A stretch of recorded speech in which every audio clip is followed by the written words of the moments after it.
बोध कथा क्रमांक 1। टालस्टॉय की प्रसिद्ध कहानी।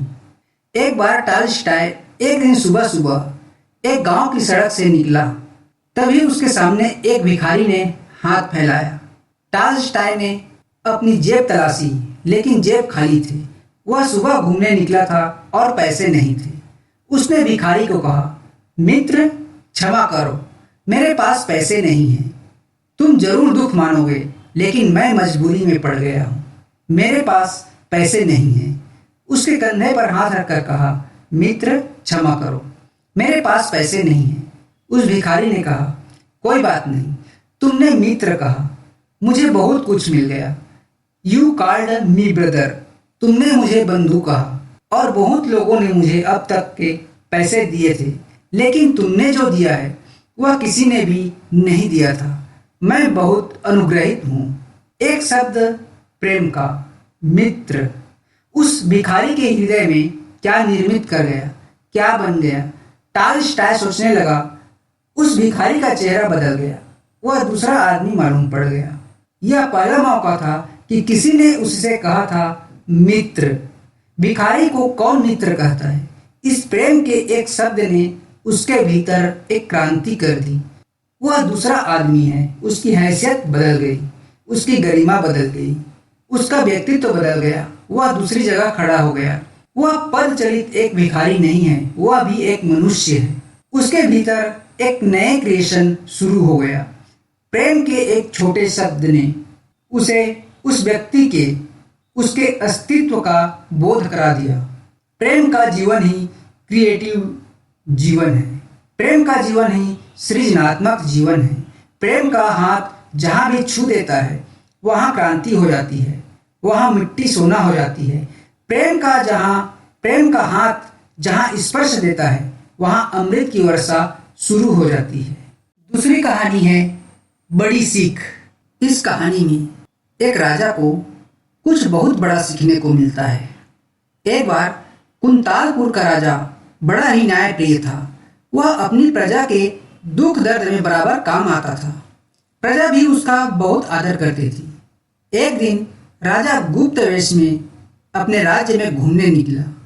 तब रास्ते में देखता है कि एक वृद्ध एक छोटा सा पौधा रोप रहा था। राजा कौतूहलवश उसके पास गया और बोला, यह आप किस चीज का पौधा लगा रहे हैं? वृद्ध ने धीमे स्वर में कहा, आम का। राजा ने हिसाब लगाया कि उसके बड़े होने और उस पर फल आने में कितना समय लगेगा। हिसाब लगाकर उसने अचरज से वृद्ध की ओर देखा और कहा, सुनो दादाजी, इस पौधे के बड़े होने और उस पर फल आने में कई साल लग जाएंगे। तब तक तुम क्या जीवित रहोगे? वृद्ध ने राजा की ओर देखा। राजा की आंखों में मायूसी थी। उसे लग रहा था कि वह वृद्ध ऐसा काम कर रहा है जिसका फल उसे कभी नहीं मिलेगा। यह देखकर वृद्ध ने कहा, आप सोच रहे होंगे कि मैं पागलपन का काम कर रहा हूँ। जिस चीज से आदमी को फायदा नहीं पहुँचता उस पर मेहनत करना बेकार है। लेकिन यह भी तो सोचिए कि इस बूढ़े ने दूसरों की मेहनत का कितना फायदा उठाया है। दूसरों के लगाए पेड़ों के कितने फल अपनी जिंदगी में खाए हैं। क्या उस कर्ज को उतारने के लिए मुझे कुछ नहीं करना चाहिए? क्या मुझे इस भावना से पेड़ नहीं लगाने चाहिए कि उनके फल दूसरे लोग खा सकें? जो केवल अपने लाभ के लिए ही काम करता है वह तो स्वार्थी वृत्ति का मनुष्य होता है। वृद्ध की यह दलील सुनकर राजा बहुत प्रसन्न हुआ। आज उसे भी कुछ बड़ा सीखने को मिला था। तीसरी कहानी है बुराई को जड़ से खत्म करो। बुराई की ऊपरी काट छांट से वह नहीं मिटती, उसे तो उसकी जड़ से मिटाना होता है। जब तक जड़ को नष्ट नहीं किया जाएगा तब तक कोई लाभ नहीं होगा। किसी नगर में एक आदमी रहता था। उसके आंगन में एक पौधा उगाया।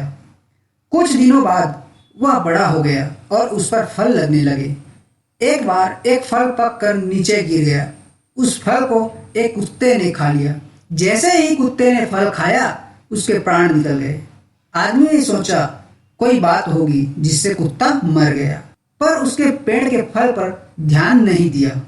कुछ समय बाद उधर से एक लड़का निकला। फल देखकर उसके मन में लालच आ गया और उसने किसी तरह फल तोड़कर खा लिया। फल को खाते ही लड़का भी मर गया।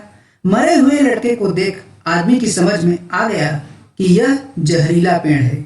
उसने कुल्हाड़ी ली और वृक्ष के सारे फल काट कर गिरा दिए। थोड़े दिन बाद पेड़ में फिर फल लग गए, लेकिन इस बार पहले से भी ज्यादा बड़े फल लगे थे। आदमी ने फिर कुल्हाड़ी से फल के साथ साथ शाखाओं को भी काट दिया, परंतु कुछ दिन बाद पेड़ फिर फलों से लद गया। अब आदमी की समझ में कुछ नहीं आया, वह परेशान हो गया। तभी उसके पड़ोसी ने उसे देखा और उसकी परेशानी का कारण पूछा। आदमी ने सारी बातें बता दी।